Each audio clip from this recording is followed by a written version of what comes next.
3 expert teams had already failed, standing helpless beside a $2 million race car with the championship final less than an hour away. The grandstands held their breath. The team owner's face had gone tight and cold, and the #1 driver was watching a lifelong dream dissolve.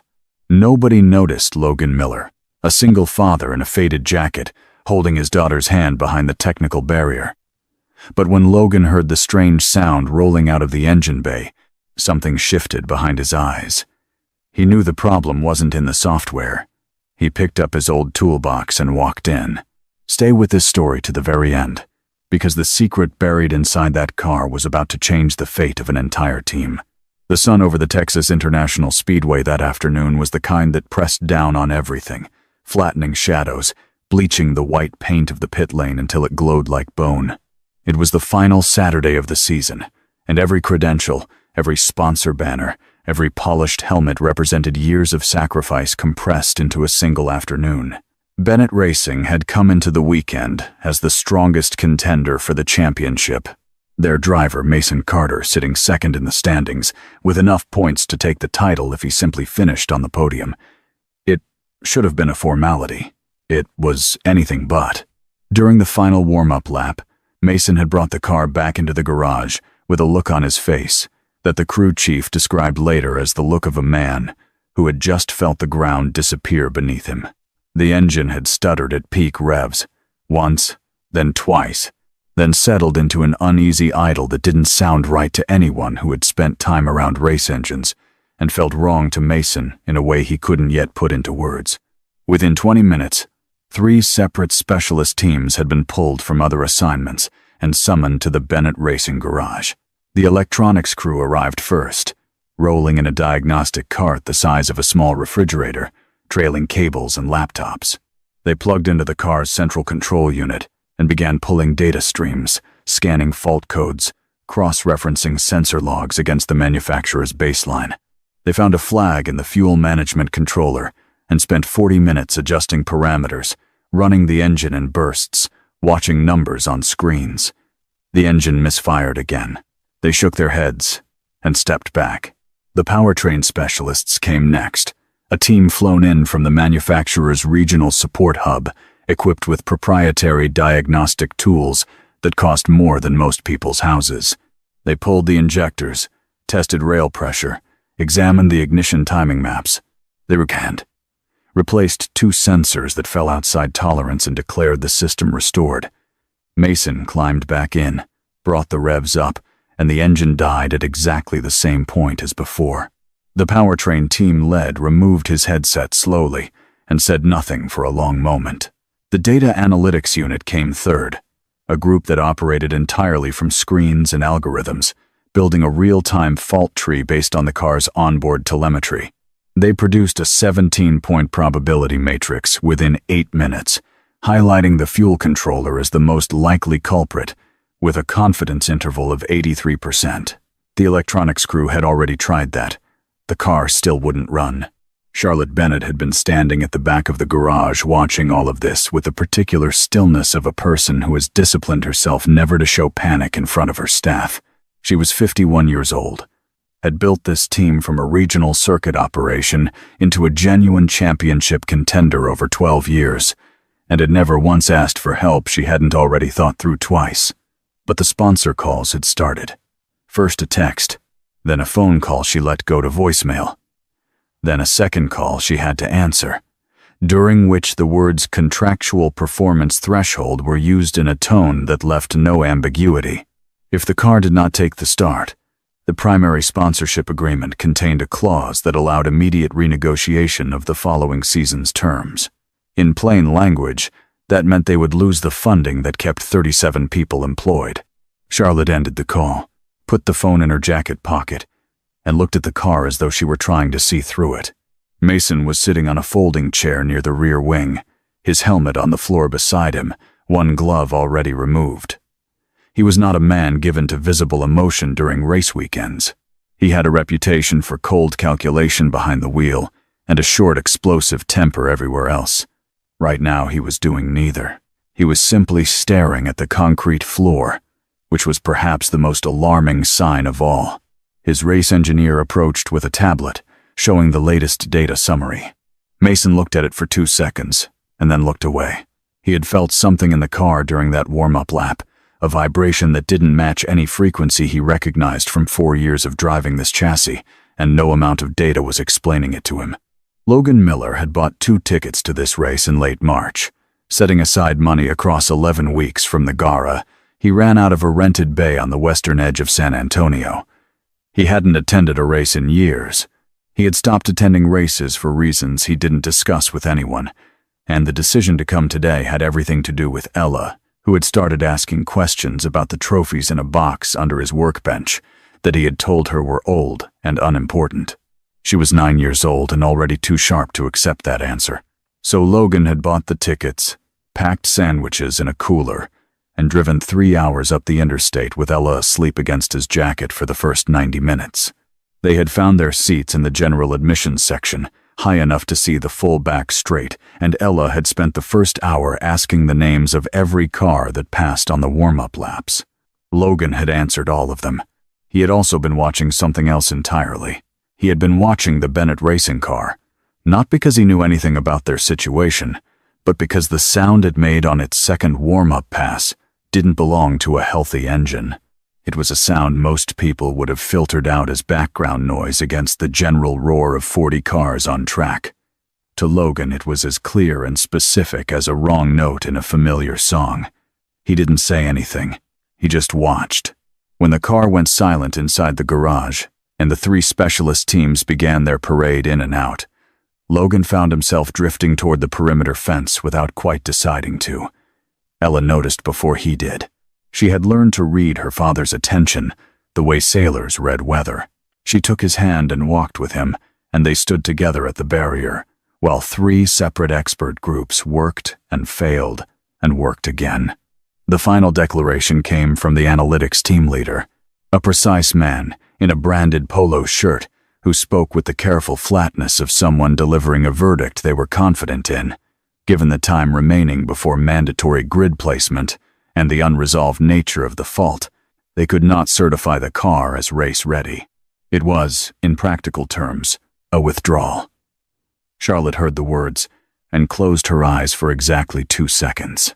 That was when Logan spoke. He didn't raise his voice. He was talking to no one in particular at first, just giving the observation to the air, the way a man might note that rain was coming based on the color of the sky. He said the fault wasn't in the electronics. He said it was mechanical, downstream of the controller, and that if they kept forcing ignition cycles trying to reproduce the fault code, they risked cascading failure in the first corner.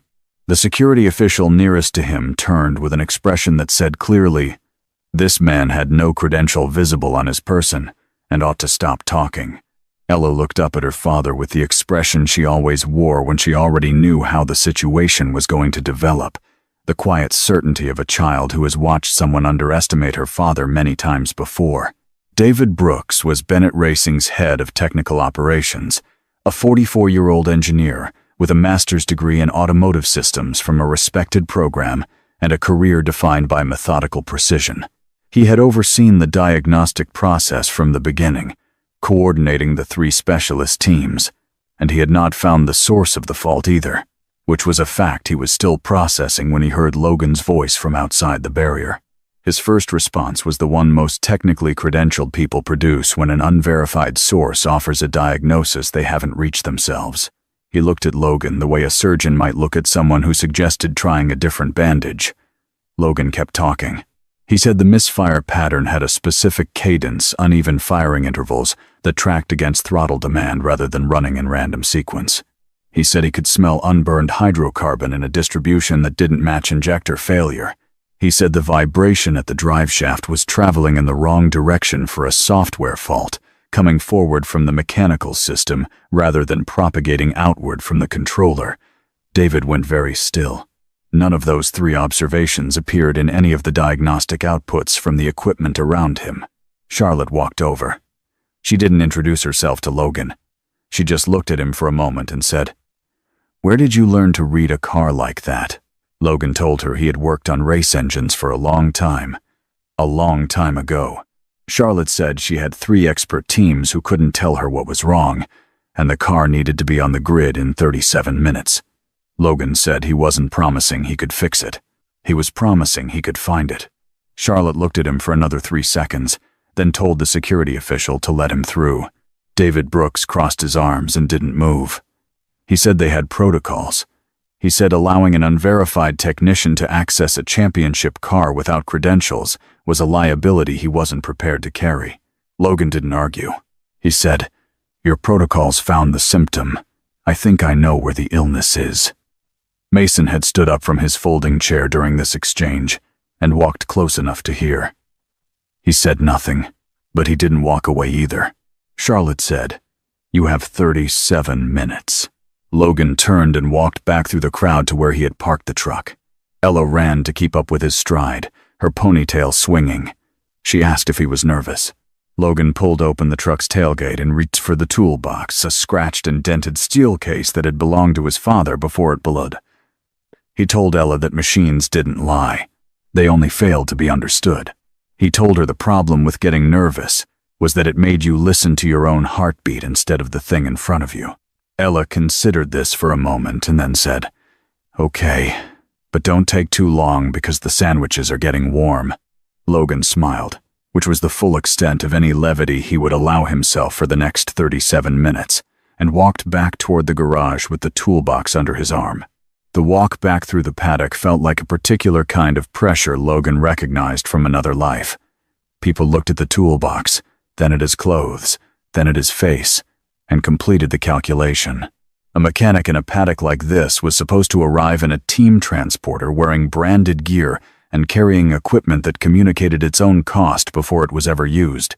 Logan's toolbox communicated nothing except age and use. A pair of young engineers from one of the other teams watched him pass with open curiosity, the way people look at something that doesn't quite fit the picture they expected.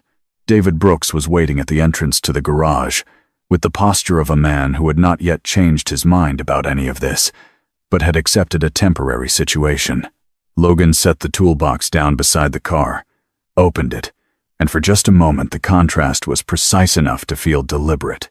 Around him were rolling carts of equipment worth hundreds of thousands of dollars, screens displaying live data feeds, wireless diagnostic interfaces talking to every sensor in the car simultaneously.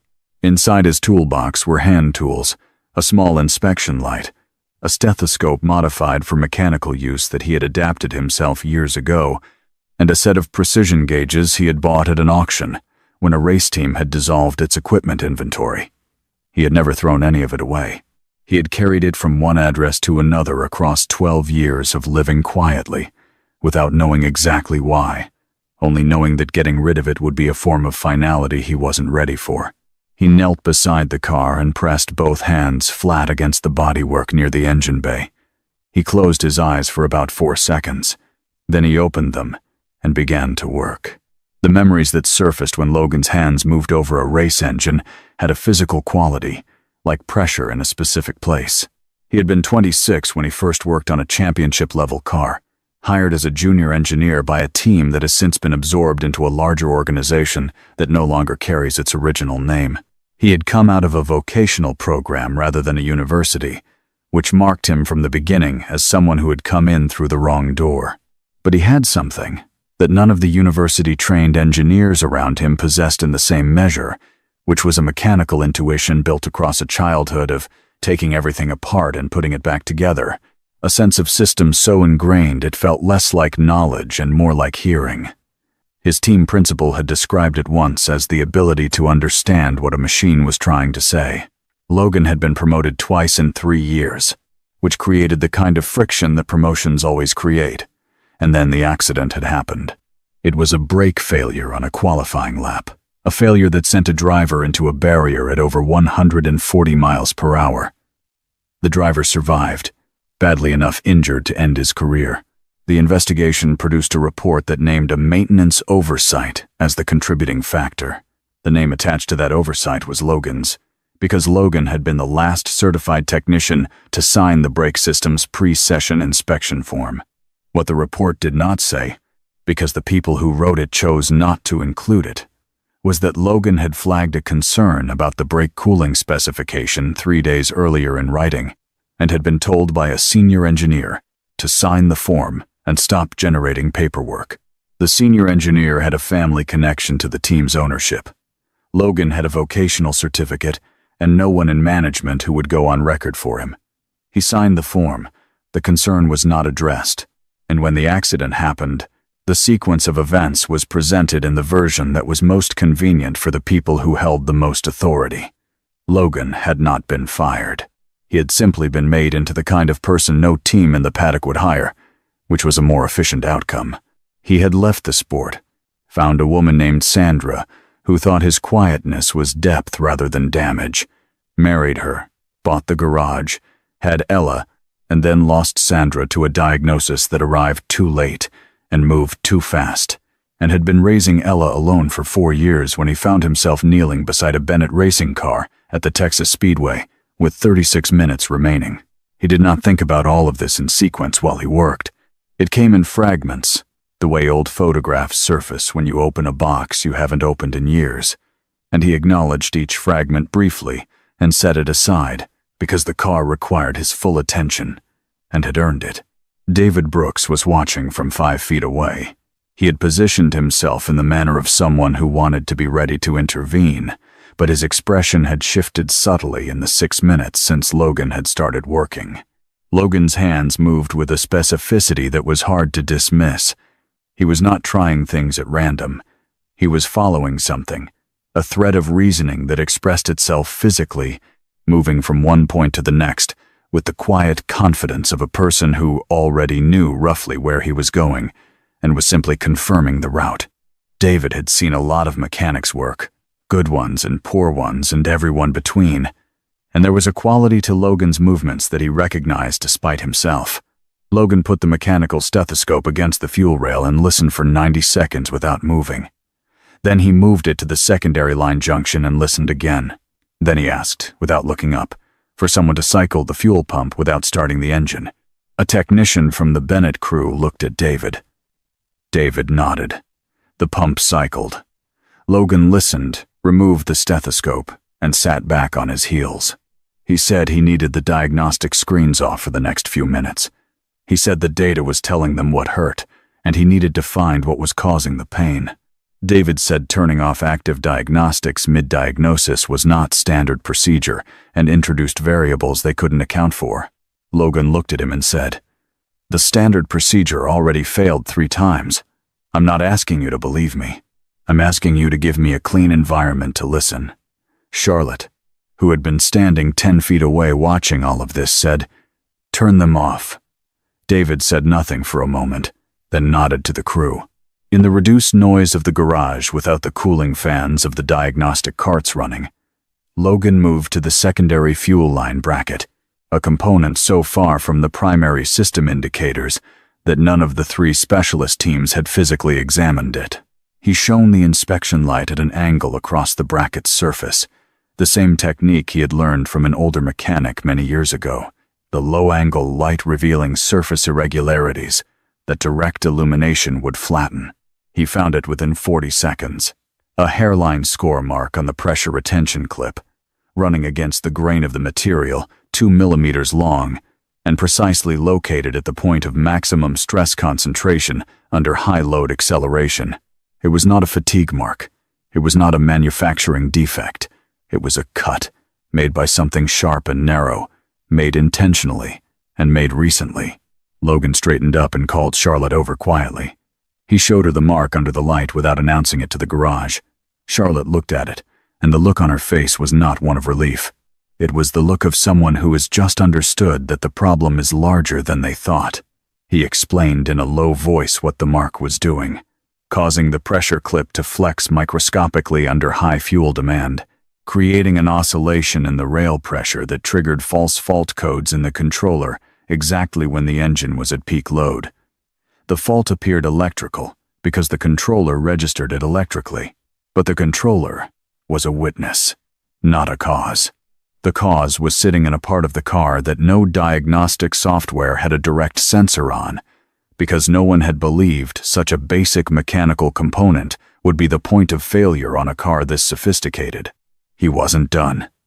He moved deeper into the assembly and found, seated against the pressure regulation valve, a small oblong piece of metal, not a component, not a washer, not anything that belonged there wedged at an angle that would allow it to vibrate loose over the course of 20 or 30 laps, but would not cause immediate obvious failure.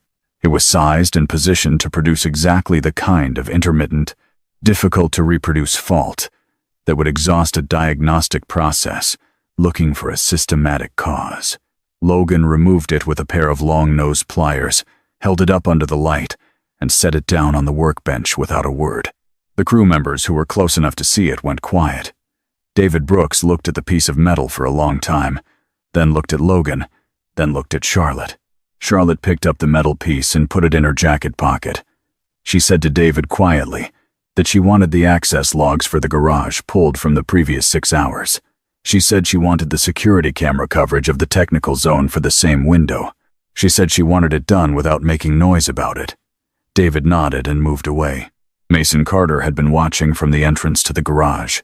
He came forward now, not with his usual economy of movement, but with the careful, deliberate pace of a person revising something. He stopped beside Logan and looked at the car, then at the small piece of metal now sitting on the bench. He asked Logan what the car needed to run clean. Logan told him, replace the pressure clip with a component that could hold correct specification, clear the valve seating, reroute the secondary line to relieve the stress point, and do a manual vibration check on the driveshaft coupling. Mason asked if they had the parts. Logan said he had something in the toolbox that would serve. Mason looked at the toolbox. Logan looked at Mason. Mason said, "Is it good enough?" Logan said, "It's better than what broke." The replacement component Logan produced from his toolbox was a clip assembly he had fabricated himself 18 months earlier for a different application in his garage, a piece designed to accommodate greater thermal cycling and lateral vibration than a standard part, because the original specification had been inadequate for the job he was doing at the time. It was not a performance upgrade. It was not an enhancement of any kind. It was a retention component holding fluid pressure inside a specified range, made of the correct material class, and dimensioned to the same tolerance standard as the original. David examined it for 2 minutes, checked it against the technical regulations on his tablet, and said it passed. Charlotte authorized the installation. Logan worked. The clock above the garage read 22 minutes when he started the replacement. His hands moved without hesitation, tightening to feel rather than to spec, because the feel and the spec were the same thing to him, and had always been. Ella was standing outside the garage entrance, her nose just visible over the barrier rail, watching with the focused stillness that she produced when something important was happening, and she understood it was important.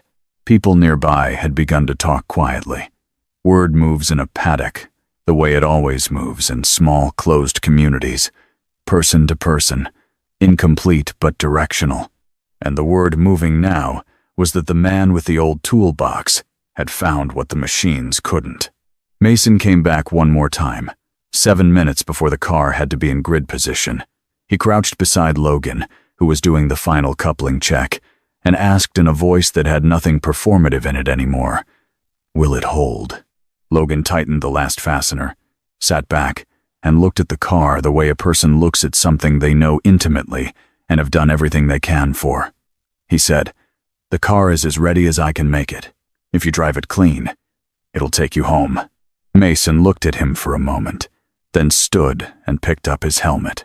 The engine fired on the first key cycle. The sound that came out of it was different from the previous attempts, fuller and even a deep, steady pulse rather than the broken stutter they had been hearing for the past 2 hours. The crew heard it and went still. David looked at his screens. Every parameter had settled into the normal operating range within 8 seconds of startup and held there, and kept holding. Charlotte stood with one hand pressed against the side of the car, as if she were reading it through the bodywork. She removed her hand, looked at Logan, and said nothing, because there was nothing adequate to say yet. Logan asked one more thing before the car went to the grid. He asked whether they could pull the camera footage now.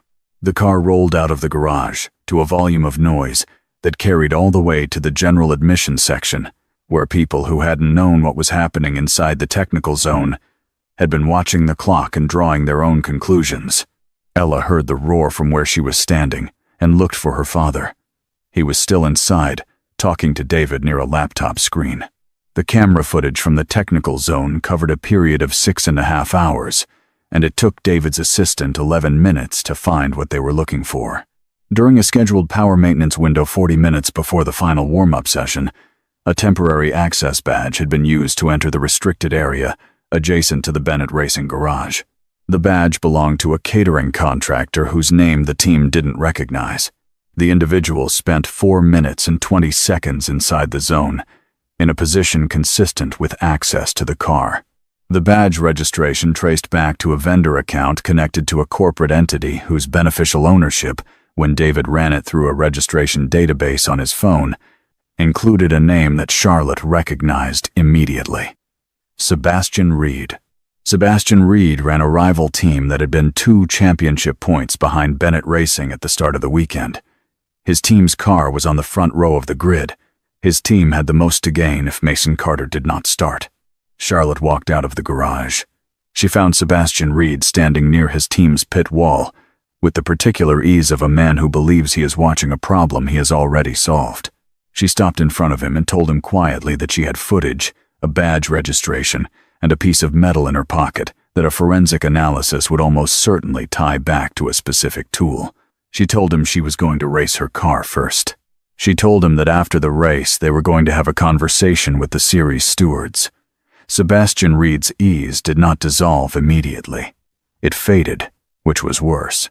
He looked past her at the garage, where the Bennett Racing car was already at the end of the pit lane, then back at Charlotte, and said nothing. Charlotte walked to the pit wall, put on her headset, and called Mason's race engineer. She said, "Tell him the car is clean. Tell him it will do what he asks of it." The start was conventional enough in its chaos. 40 cars accelerating out of their grid positions in a compression of noise and heat that produced, in the first 3 corners, the usual minor contact and position changes. Mason had qualified 6th and started 6th, which under normal circumstances would have been an acceptable position to manage into a podium finish.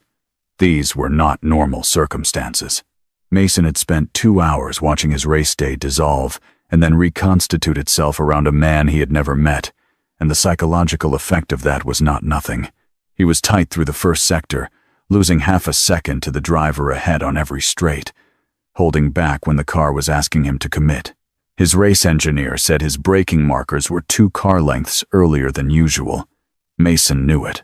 He was driving the way you drive when you're not sure if the car beneath you is telling you the truth. The car kept telling him the truth. By lap 8, the fuel pressure was holding exactly where Logan had set it. By lap 12, the chassis was running in the balance that the setup sheet predicted. By lap 14, Mason began to drive the way he actually knew how to drive, which was precisely and completely, and without the reservation that comes from doubt. He began to recover positions. The driver ahead of him on lap 19 made a late braking error and ran wide. Mason went inside and came out clean. 5th. On lap 23, a strategic call brought him in for a tire change that the team had been holding in reserve, and he rejoined 4th on fresher rubber with 17 laps remaining. Logan was not watching the race from a screen. He was standing in the technical zone with Ella beside him, able to hear the car as it came through the final chicane and down the straight toward the finish line on each lap. He didn't need to see the timing screens. He could hear what the engine was doing. It was doing everything it was supposed to do, and it kept doing it, lap after lap, while the fuel pressure held and the pressure clip maintained its specification, and the secondary line delivered exactly the flow rate the engine required. On lap 31, Mason went around the outside of the second-place car at the entry to the back straight, a move that required committing to a line with no margin for error at a point in the race where the tires were at the limit of their performance window. The car tracked exactly where he asked it to go. He came out ahead by 1/4 of a car length and held it through the long right-hander that followed. Second place, 9 laps remaining. The championship leader was 6 seconds ahead when Mason began the final stint. 6 seconds on this circuit, at this stage of the race, was manageable, but not comfortable. Mason drove the last 9 laps in the manner of someone who has decided there is only one acceptable outcome and has organized all their attention around that decision. The gap came down 1.5 seconds over the first 3 laps, then stalled for 2 laps, then began falling again as the leader's tires reached the end of their life, and Mason's fresher set gave him grip the other driver no longer had. With 2 laps to go, the gap was 7/10. With 1 lap to go, it was 3/10. Mason crossed the line 0.1 seconds behind the leader, and then the post-race timing correction applied a 5-second penalty to the championship leader for an incident on lap 27 that the stewards had been reviewing throughout the race. Mason Carter won the championship by 4.5 seconds after a correction. The grandstand noise at that moment was the kind that arrives in the body before it arrives in the ears. Logan felt it. He put a hand on Ella's shoulder. She had both hands pressed over her mouth and was making no sound at all. He asked if she was okay. She nodded without speaking. Then she took his hand, and they stood there in the technical zone, while the noise kept coming.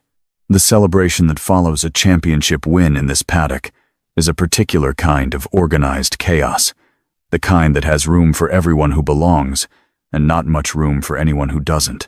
Mason Carter came out of the car on the podium and took the trophy and said the right things into the broadcast microphone, and then he said an additional thing that was not on any script and had not been planned in any way.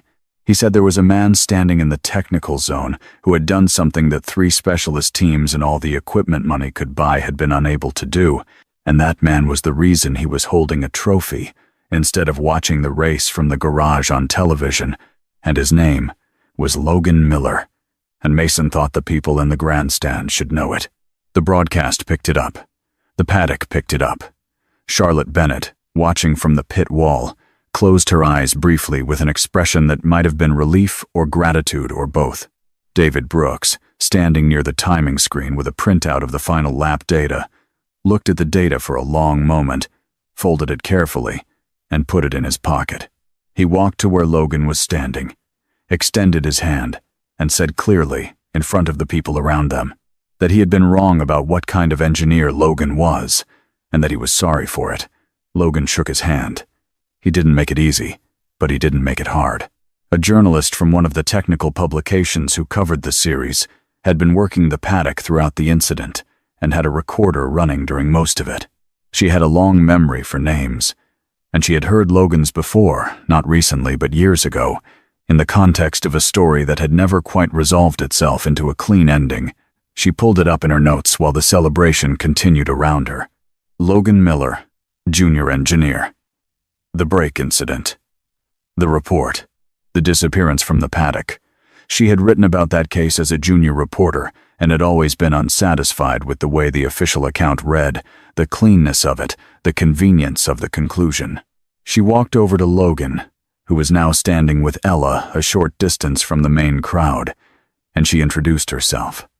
She said she remembered the name. She said she had some questions, if he was willing. Logan looked at her for a moment. He said he wasn't sure there was much left to say about that. She said she thought there might be more than he realized, because the team that had written the report had since dissolved, and some of the people involved had moved to other positions, and there were now people in the sport who might be willing to speak about what had actually happened, if someone gave them a reason to. Logan looked at Ella, who was eating the last of the sandwiches from the cooler and watching the podium ceremony with complete absorption. He said he would think about it. Charlotte found him 20 minutes later. She had done some preliminary checking during the race, pulling old incident records, and what she found had arrived with the weight of something that had been sitting in a wrong place for a long time. The investigation report from the brake failure had listed Logan as responsible for a maintenance lapse. It had also, Charlotte now discovered, failed to include a written communication Logan had sent 3 days before the accident, documented in the team's internal system, flagging a specific concern about the brake cooling specification. The communication had been received and logged. It had not been acted upon. The name on the response, the name of the engineer who had told Logan to sign the form and stop generating paperwork, was still in the industry. Charlotte said she was not going to tell Logan what to do with this information. She said she just thought he should have it. Logan held the printed copy she had brought him for a long time, without speaking. Ella had come to stand beside him and was looking at the paper without understanding it, and then looking at her father's face, which she did understand. She asked him what it said. He told her it said something that was true a long time ago and had never been officially true until now. Ella thought about this for a moment. Then she said, "So why do you look sad?" Logan said he didn't think it was exactly sadness.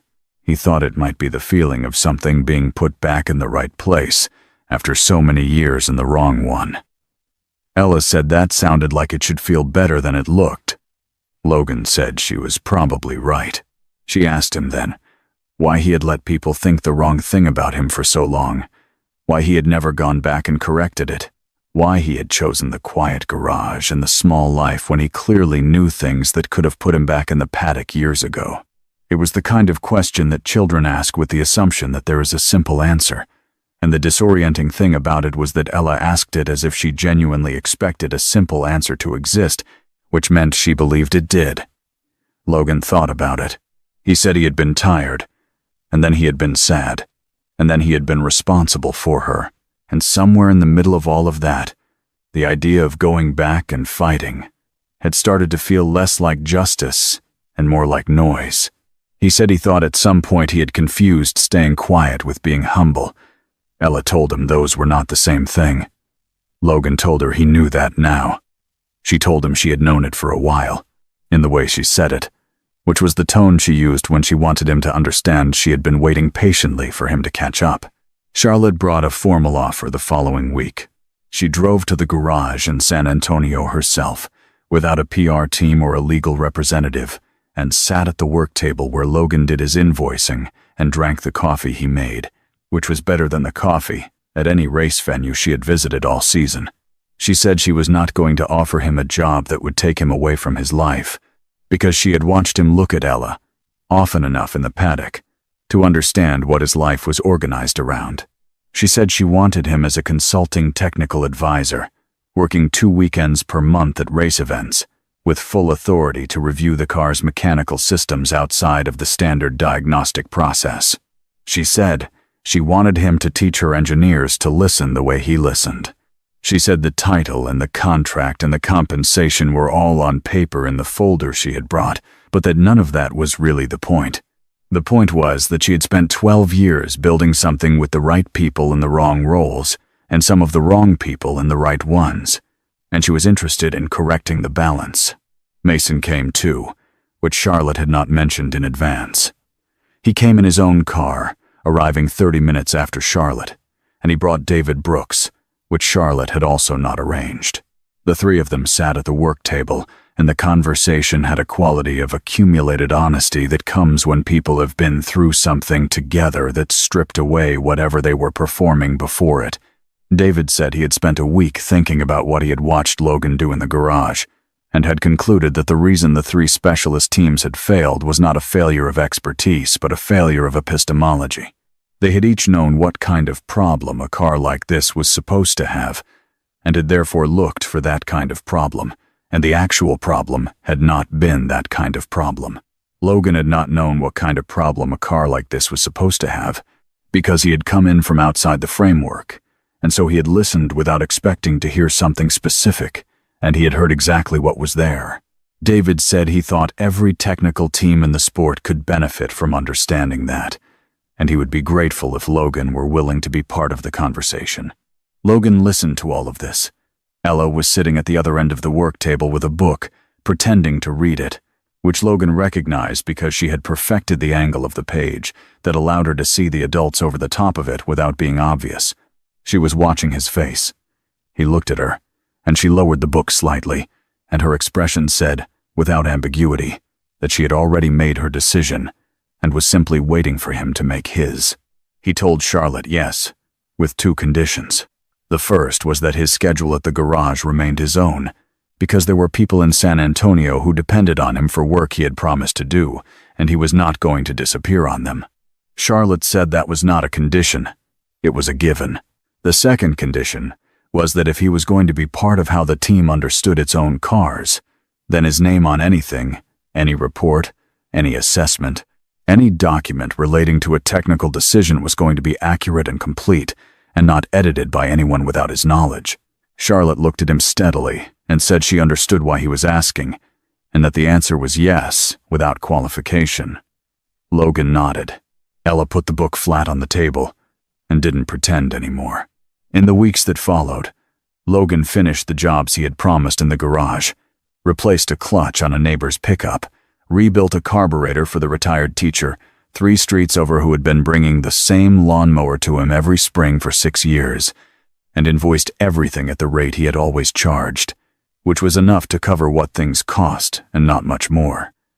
The garage filled up more than usual, not because his rates had changed or his hours had expanded, but because the story had moved through San Antonio in the way stories move through a place where people know each other's business, and some of the people who had always brought him their cars had started to understand something about who they were bringing them to.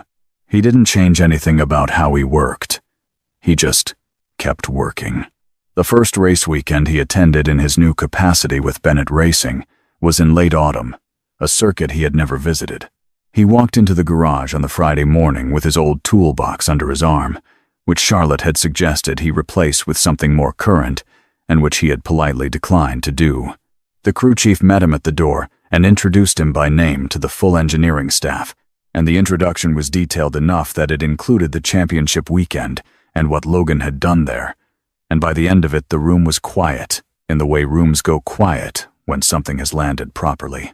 David was there and gave a short, specific explanation of what he expected the role to contribute, which was precise and unglamorous and correct.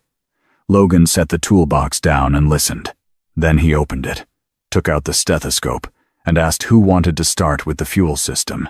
The last day of the season, Logan and Ella stood together at the pit lane wall while the final car completed its installation lap and the sound of the engine carried across the circuit and up into the pale Texas winter sky. Ella asked him what he could hear in it. He listened for a moment, his eyes on the middle distance, his hands loose at his sides. He said he could hear every component doing exactly what it was designed to do, without argument, without complaint, in the particular harmony of a machine that has been understood completely. He said it sounded like a second chance. Ella slipped her hand into his and said she thought second chances sounded better when they were loud.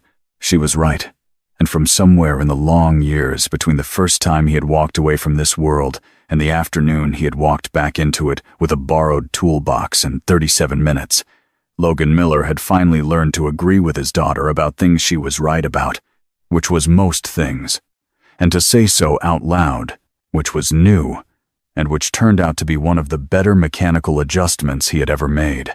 The best people in any room are not always the ones standing at the front of it.